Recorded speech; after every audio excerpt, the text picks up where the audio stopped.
turkey. Today we're going to make a Thanksgiving Day turkey.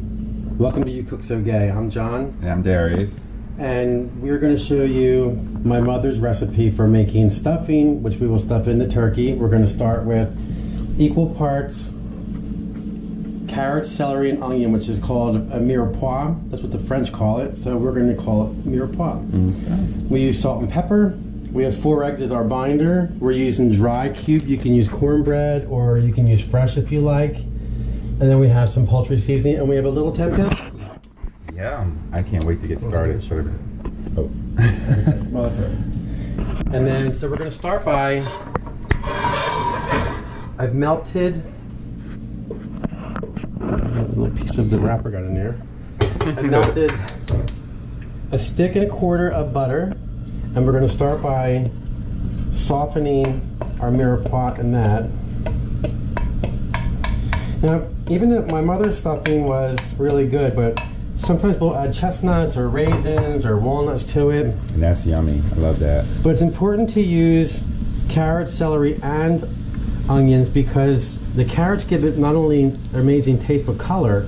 I like my stuffing to be colorful. Like we put dried cranberries in it sometimes, but it should look like a party. It shouldn't be gray looking and bland. It should have some real nice color to pop. Yeah, flavor is so awesome. So don't be afraid of your onions either. I know some people have an aversion to onions, but once you caramelize and cook the onions down, they become sweet, and they add just tremendous flavor. So we want this to become kind of translucent, definitely not caramelized, I mean brown. Right. You can salt and pepper it. We're going to salt and pepper and season it after we cook it down because I don't want the pepper and the seasonings to cook in the butter.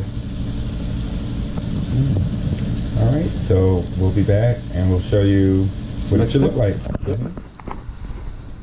All right, we're back, and as you can see, the mirepoix is nice and soft. We've let it cool down a little bit because if you don't let it cool enough, it'll burn your hands for one, and it'll scramble your eggs. And so we're going to start adding the other ingredients, but we have our vintage 1950s turkey pan, roasting ham, and we have our cubes, our eggs, and our spices. So what I'm going to do is first start by adding the salt and pepper and the poultry seasoning. Now you can use fresh herbs if you want, like rosemary, parsley, sage, and thyme. But I like to use the dried powdered thyme because then there's no chunks of leaves you're eating. So I've got this pepper in there, and I'm going to put about a tablespoon, maybe a teaspoon and a half of poultry seasoning. And then a good pinch of salt. And I'm going to mix all that up. That way it gets well incorporated into the vegetables, and you don't have like a clump of it in the breadcrumbs after you mix them in. And then we're going to put, since it's a 10-pound turkey, just 1 bag of dried breadcrumbs. I like the dried ones. My mom used to use them, you know. But you can also like buy bread and tear it, right? Yeah, you can use fresh bread, or some people use cornbread, but I like to use the dried ones. I don't know why. And we like the stuffing in the turkey. Now, some people think that could be dangerous, but it absolutely cannot be dangerous because the turkey is fully cooked when we pull it out. But having the stuffing in the turkey actually gives more flavor because the turkey juices render through the stuffing and cook the egg, and the egg acts as a binder and holds it together. So if you do choose to make this and cook it in like a Pyrex dish or something and serve it like that, that's what they call dressing, not stuffing. And never ever use stovetop. It's just too salty. And yeah, I like homemade stuffing in turkey. Yeah, ours rocks. I think I'm gonna add some dried cranberries and some carrots to this. What do you think? That can only add and enhance the flavor. And color. And color, yeah. Get that nice pop of color. Flavor and color. If I can just find our currants. Oh, there they are.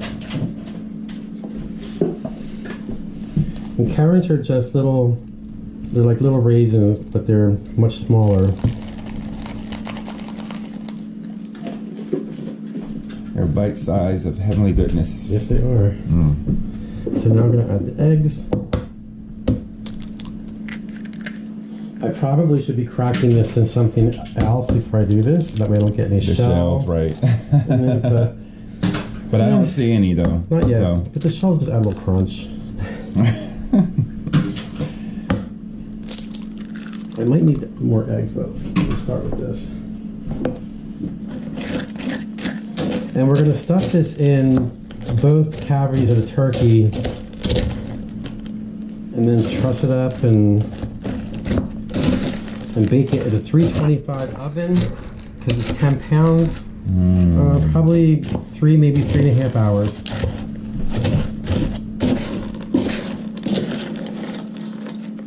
And even though it's March 31st, we do turkey all year round, right? well, we love Thanksgiving, but yeah. we actually tried to make a video at Thanksgiving, but we recorded the entire thing in slow motion and didn't want to put that up. So we saw the turkeys were on sale and we picked one up. Yeah. I think we put 2 more eggs in here.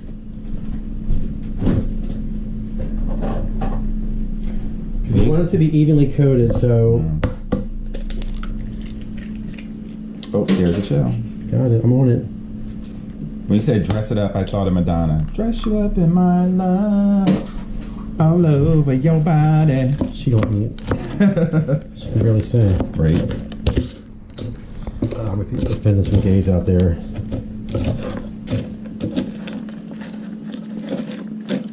She's still one of our fairy godmothers.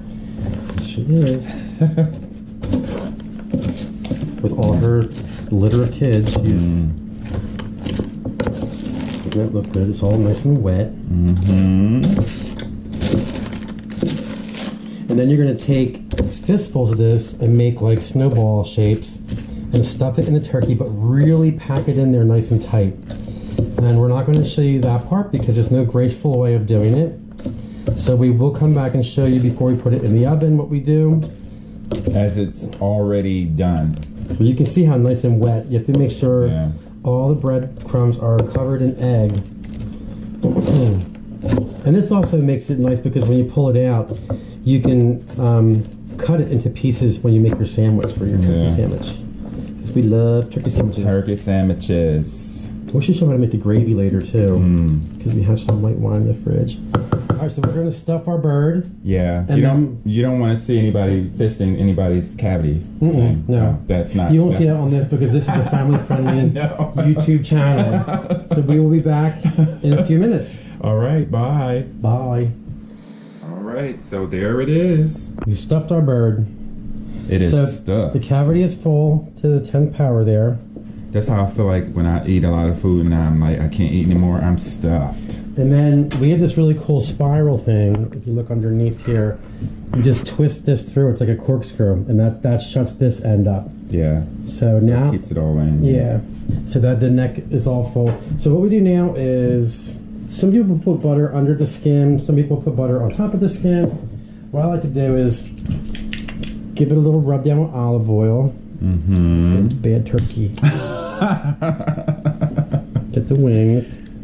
And then we're going to put a little bit of the the poultry seasoning on top of this. Okay. And then also give that a rub in. See how it like spreads it out nicely? Yeah. You don't have to do too much. You can do as much as you like. We just like a little flavor on the skin. Actually, my husband doesn't like chicken skin and turkey skin. So now, so the wings don't burn, I'm going to pin them to the body with these turkey skewer things. They're going this way. That way they stay nice and tight. Otherwise, if they flop off, they'll burn. Oh.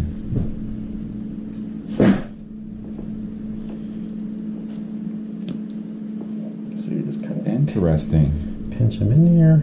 Watch your Some fingers. people tie them in, but Now we're going to put it in our fabulous vintage roasting pan. And we're going to put it in the 325 oven for 3.5 hours, and we're going to baste it the last hour every 15 minutes. Yes. And then we'll give you a peek at that, and then we'll come back and show you when it's all done. Perfect. And normally we use this basting tray, but I think this one will allow yeah, it's not going to stick to it. the juices to kind of like drip down, and you know, you don't have all that fat and juice and stuff. You can just baste your turkey because it's away from the juices and all. But so we're ready. We are ready. All right. You want to put it in the oven? Yep.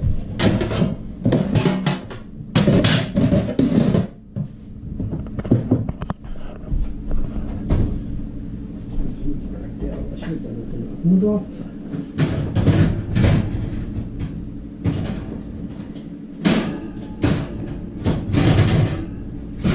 Sorry, folks. Should have done this before. Okay. There we go. All right, bye, turkey. See you in 3.5. All right, laters. All right. Later, potatoes. Bye. Potato. We're just basting, so I want to make sure I get some of the juice in the stuffing and all over the turkey in the crevices, so we can get it brown and beautiful. It's looking good though, isn't it? It does. Oh my God, it smells yummy. Now I had to add a stick of butter because the turkey didn't have enough fat in it to baste it, so. It's basting, it's browning. It's looking good. I just want to make sure that, like, that's our time. We can put the turkey back in. All right, we'll see you in 15. All right, look at that. Our turkey is done. It's browned to the gods. So now what we're going to do is make our gravy, and I'm going to bring you over here. So we've taken our pan and we're going to deglaze it by putting wine in here. Some white wine. You can use chicken stock. You know, we're gay, we prefer wine. And what you do is you just scratch the bottom up and get all those little brown bits off. All the little tidbits. All the juicy bits.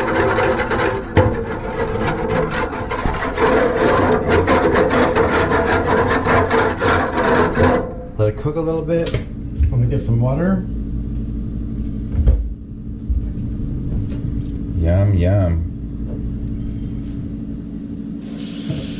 And you don't have to really use wine, right? You can use anything, but wine, I think, has a more... It gives a little richer flavor, but you can use chicken stock, and we're going to put some water in here because we like a lot of gravy.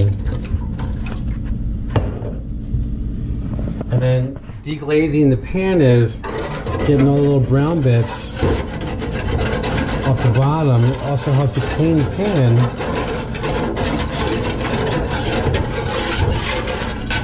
I know it sounds terrible, but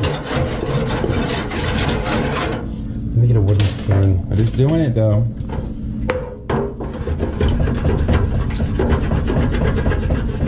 Because all those little brown bits make the gravy richer.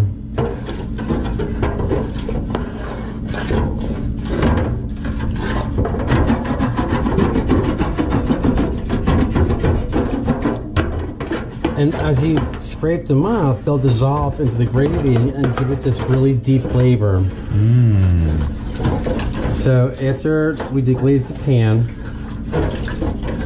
you're gonna make a roux. You can use butter and flour, or you can use cornstarch and water.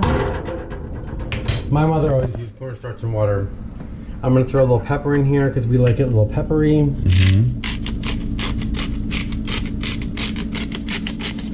Also a pinch of salt.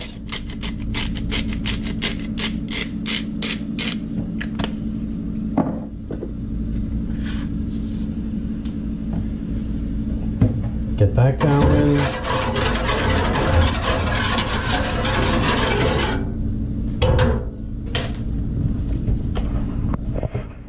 take a little. I did flour and water. We're gonna let it come to a boil. You don't even have that much flour and water. No, maybe like 2 tablespoons and maybe a cup of water. But what you do is you put a little bit in and stir it because it gets thicker as it cooks. Okay. So if you put too much in, it gets really thick. So you kind of just want to watch it, like give it a stir. So if that happens, you can't use it? Well, you can add some more chicken stock or wine or whatever to it. Thin it down.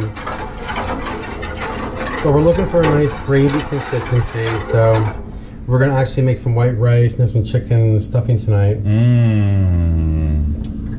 A little more.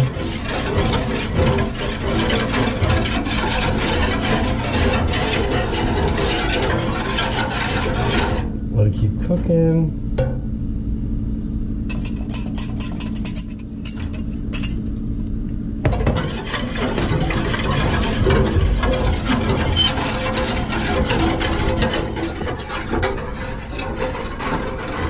And we like gravy for our sandwiches and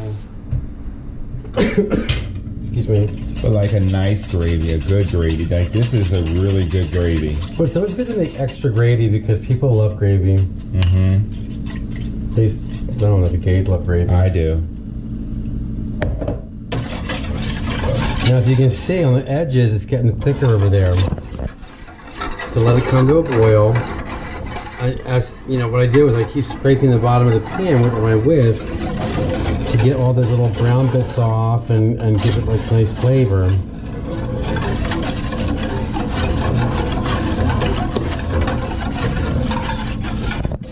I like the little nibbly bits. The little nibbly bits. I mean, when I was a kid, my mom used to make us cook the giblets, the heart, the liver, and all those disgusting things in the bag, and chop them up real small and put them in this, and they were good. But as I got older, I found out what they were, and they horrified me. So we just threw them out. But you can see it's getting a little thicker.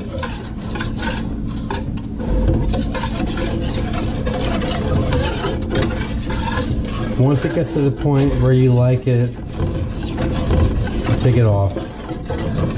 I mean, you should always take a little taste to make sure that the gravy has a nice flavor. It's amazing you can make this without buying canned gravy. Or jar. Or jar. I mean, I don't know. My mom, we were kids. My mom always like made the gravy, we never had canned anything, and it was always nice. So you can look and see the bubbles. It's like getting thicker. See? So if you kept cooking this, it would get thicker and thicker and thicker. So what we want to do is just like let this get thick enough to a gravy consistency, which it looks like it's getting to, and then we're going to turn it off and have some dinner. Love it. Hope that you enjoyed this. Hope that you make it. If you have any questions, send us an email. Like us on Facebook. Like us on Instagram. LinkedIn. Oh, that was delicious. Yeah, it smells and you delicious. see how the little, like everything like starts to come together, all the little particles of darkness, and that when you go to clean this pot, it'll be really clean.